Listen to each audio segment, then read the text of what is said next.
Olá, meus amores, estou de volta aqui com vocês no meu primeiro ano. E antes de eu começar a nossa revisão, eu já quero pedir um negocinho para vocês. Eu quero pedir que vocês vão lá no YouTube, deixam um joinha nesse vídeo, na nossa página, curte a nossa página, compartilha com os amigos de vocês. É meu momento blogueirinha, é meu momento YouTube. É aquele momento que eu peço para você deixar uma mensagenzinha para mim. Eu vou ter o maior prazer em conversar com todos vocês. Manda uma mensagem, seja pergunta, elogio, sugestão, o que você quiser. Eu vou ter o maior prazer em responder, tá bom? Então, sim, bora para a revisão da aula de hoje. Nós vimos donde estou e que horas são. Nessa aula, nós trabalhamos os numerais cardinais, isso mesmo, aqueles que indicam quantidade de elementos. Nós trabalhamos do 1 até o 30. Nessa nossa aula, nós vimos que o 20, a partir do 20, não vai ficar igual ao da língua portuguesa, 21, 22, 23. Ele fica tudo junto, 21, 22, somente a partir do 30 que a gente separa a dezena da unidade. 31, 32 e assim sucessivamente. Certinho, meus amores? Nessa aula, nós também vimos as horas. Nós trabalhamos as horas. Ali eu tenho certeza que alguns de vocês ficaram um pouquinho confusos, mas não se preocupem. Estou aqui para tirar todas as dúvidas. Vocês só precisam lembrar que as horas em espanhol, elas vão ser e ou mas até a metade da hora e voltando novamente o menos. A gente está se referindo ao ponteiro maior, o ponteiro dos minutos e não o ponteiro menor, que é o ponteiro da hora. Nós vimos que quando o ponteiro maior estiver no 12, é em ponto. Quando ele estiver no 1, é mais 5. No 2, mais 10. No 3, mais quarto. Isso mesmo. Por quê? Porque a gente está pensando em quarto de hora, um quarto de hora. Mais 20, mais 25 e chegamos na metade de uma hora, que é média, igualzinho em língua portuguesa. E média. Só que quando nós passamos da metade da hora, nós vamos diminuir. Menos 25, menos 20, menos quarto, lembrando novamente o quarto da hora, menos 10, menos 5 e chegamos novamente no en ponto. Também estudamos sobre as perífrases verbais, a perífrase de futuro, onde nós utilizamos um verbo auxiliar, que neste caso é o verbo ir, conjugado no futuro, mais um verbo no infinitivo. Quando a gente se refere a perífrase de futuro, é o verbo ir, mais o a, mais o infinitivo. Ele vai funcionar como se fosse um verbo apenas, com a intenção de falar sobre algo do futuro, mas um futuro próximo. Nós vimos que para ele nós utilizamos o verbo ir conjugado no futuro, mais o a e mais o infinitivo. E ainda, o que vai nos ajudar bastante a saber se eu vou utilizar ou não a perífrase do futuro são os marcadores temporais, que vai me dizer ali o meu futuro próximo, por exemplo, lunes, manhã, la próxima noite, em breve e assim sucessivamente.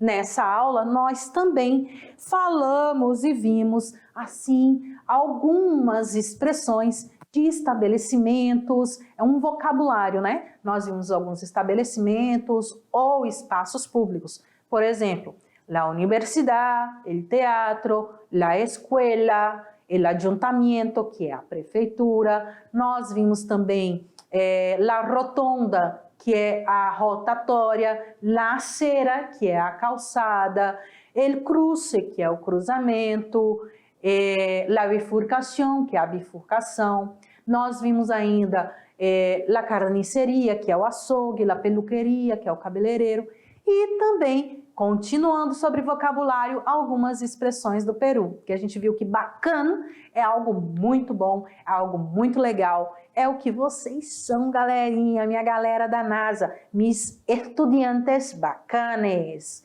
Então, galera, agora é o momento em que tudo está na mão de vocês. É o momento de a gente treinar o que a gente aprendeu. Então, manos à la obra e vamos para a atividade.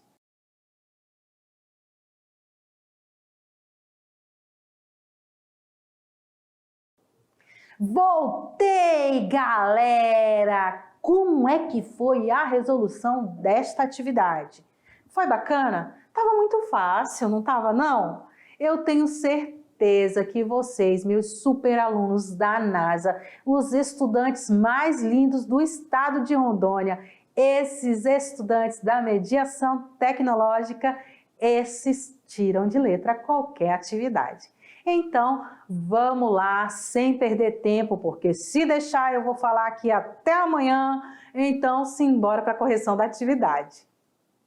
A atividade de sala de aula, vamos lá resolver essa atividade.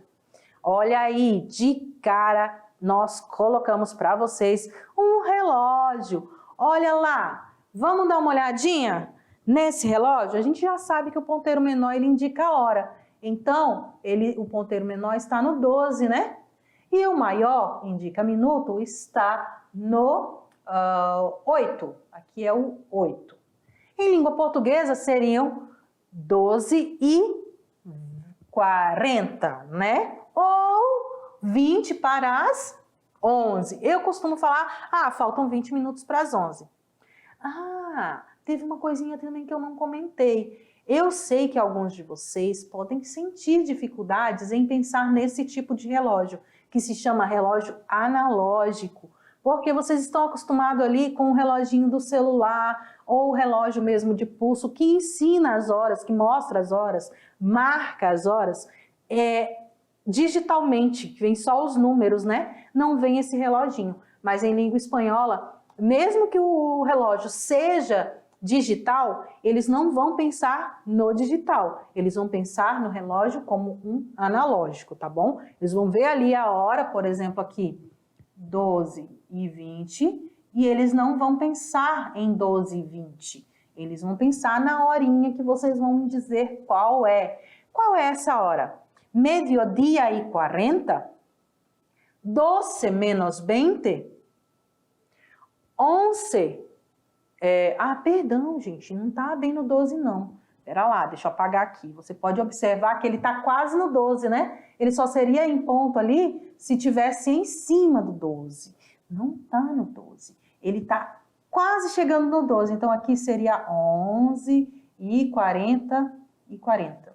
E eu já estava falando ali errado também, dizendo que é 25. Não é 25. Já tô dando quase um spoiler, hein? 11 e 40. Então, vai ser o quê? Meio-dia e 40. 12 menos 20. 11 menos 20. 20 para las 12. Ou 12 mais 20. Olha aí. Eu já dei a dica para vocês. Olha só. Se eu colocasse digitalmente, seria 11 e 40. 11 e 40. Faltam quantos minutos para o meio-dia, galera? Ou para as 12? Faltam 20. Então, son las 12 menos 20. São 12 horas menos 20 minutos. Viu aí? É bem desse jeitinho que se pensa em língua espanhola. Eu tenho certeza que vocês acertaram. Mas vamos lá agora para o 2. Os números cardinais 26 e 31 se escrevem corretamente em espanhol de que maneira? 26 y 31. B. 26 y 31. C. 26 y 31. D. 26 y 31. Ou E. 26 y 31. O que nós vimos, galera? Nós vimos que o 20 é 20, né? Só que Diferente da língua portuguesa, ele junta, ele não vai ser 26, que nem em português 26. Ele vai juntar. E quando ele junta, vem e acentua também o E do 6. 26. E quando nós pensamos no 30, nós vimos que em português é 30 e em espanhol nós vamos acrescentar bem aqui um E. Vai ficar 30. 30 e 1. Então a nossa resposta correta é a letra B. 26 e 31. Certinho? Eu tenho certeza que vocês responderam corretamente, porque vocês são top, top, top das galáxias. Então vamos para a questão 3. De acordo com o estudado, nós podemos afirmar que a perífrase do futuro é o quê? É o uso do presente do indicativo com valor de futuro próximo. B, local onde se vê o futuro. C, o uso de in para indicar futuro. D, local onde passam os carros. E, uso de verbos no infinitivo. Vamos analisar ali de baixo para cima. A perífrase do futuro é só o uso de verbo no infinitivo? Se resume a isso, galera? Não, né? É um local onde passam os carros? Não, não é. Porque a gente viu que perífrases de futuro são perífrases verbais. E se a gente está falando de verbo, nós não estamos falando de estabelecimentos. O uso do in para indicar o futuro, em algum momento nós falamos em in na nossa aula, galera? Nananina não, também não é. É o local de onde se vê o futuro? É um local ali que eu vou lá para ver o meu futuro? Também não. Então só nos restou a alternativa A, que é o uso do presente do indicativo com valor de futuro próximo. Por que presente do indicativo? Que eu vou falar ali, eu vou fazer tal coisa amanhã. Então eu vou falar de algo que vai acontecer, mas no futuro bem próximo. Certinho, meus amores? Olha aí, galera geral acertou essa questão número 3. Então vamos para a questão número 4, onde nós falamos ali do nosso vocabulário trabalhado hoje. Nós vimos na nossa aula que existem vários nomes de espaços e lugares que são totalmente diferentes do que é falado em língua portuguesa. E pensando nisso, como que se escreve prefeitura em espanhol? Lembra lá que tinha aquela imagenzinha de duas pessoas, tinha um prédiozinho lá atrás, aí tinha uma pessoinha aqui, olha como eu desenho bem, duas pessoinhas aqui se dando as mãos, se cumprimentando. E qual era o nome deste lugar? Como é que se fala prefeitura em espanhol? Alternativa A, prefeitura. B, tienda de prefeito. C, ayuntamiento. D, ajuntamento. Ou E, departamento. Vocês vão lembrar que é com Y. Ajuntamento ou ayuntamiento. Esse é o nome da prefeitura em língua espanhola, carinhos. Agora, chegou o momento em que a gente também ama de paixão. É aquele momento em que nós falamos do Enem. Professora, não está muito cedo para a gente falar do Enem? A gente ainda está no primeiro ano. Tá cedo não, tá mais do que na hora. O Enem é a nossa prova externa, é a prova que vai ali mostrar os seus conhecimentos em todas as disciplinas que vocês estudaram no decorrer da sua vida. Você pode fazer a partir do primeiro ano como teste, no segundo ano como teste também, e no terceiro ano como prova final, para poder concorrer a uma vaga nas universidades públicas e privadas. Certinho? Então, vamos lá para o nosso Se Liga no Enem de hoje. No Se Liga no Enem de hoje, nós vamos ver um textinho da Universidade de Belo Horizonte, em Minas Gerais. Perdão, não é Belo Horizonte não, é Uberlândia, de Uberlândia, em Minas Gerais, que ocorreu no ano de 2004. O nome do texto é La Lengua de Cristóbal Colón, a língua de Cristóvão Colombo. Eu não vou traduzir para vocês não ficarem mal acostumados, mas eu vou ler. Não vou traduzir porque vocês não são tradutores e eu não sou tradutora, mas nós vamos ler. Acompanhem comigo, meus amores. Aqui termino mi esquema de como creo debemos estudiar el desenvolvimiento del idioma. Lejos de construir un gran conjunto en el siglo XVI, nos aplicamos a buscar proporciones menores bien diferenciadas.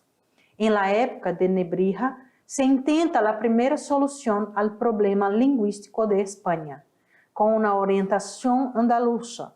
Se forma el tipo social de cortesano y la lengua de la cortesía hispano-italiana, bajo los auspicios del buen gusto. En el periodo Garcilaso de la Vega, es una lengua cortesana, se impone en la literatura regida por una norma toledana que repele a la andaluza. Auge del italianismo, se desechan los últimos restos de afección del periodo nebriense. En la época de los grandes místicos se rechaza el tipo de lenguaje cortesano para imponer un tipo nacional, pero predominando modalidades de Castilla la Vieja. La llaneza del lenguaje alcanza su mayor cumbre en Santa Teresa. En el periodo de Cervantes empieza a perderse la fe en lo natural y afírmase el valor artístico de la afección. Se olvida toda norma local del lenguaje para sustituirla por una norma literaria de grandes individuaciones estilísticas. El lenguaje, la vida cultural del siglo XVI, no es como una llanura donde el caminante al amanecer ve en el horizonte el campanario a cuya sombra va a pernoctar. El camino serpea por valles y cimas, que es necesario señalar en la guía de viajero. Vidal Méndez, El lenguaje del siglo XVI, la lengua del Cristóbal Colón. Então, nós vimos aí a língua do Cristóvão Colombo. E esse texto todinho é só para fazer uma perguntinha. Ah, uma dica para vocês, galera.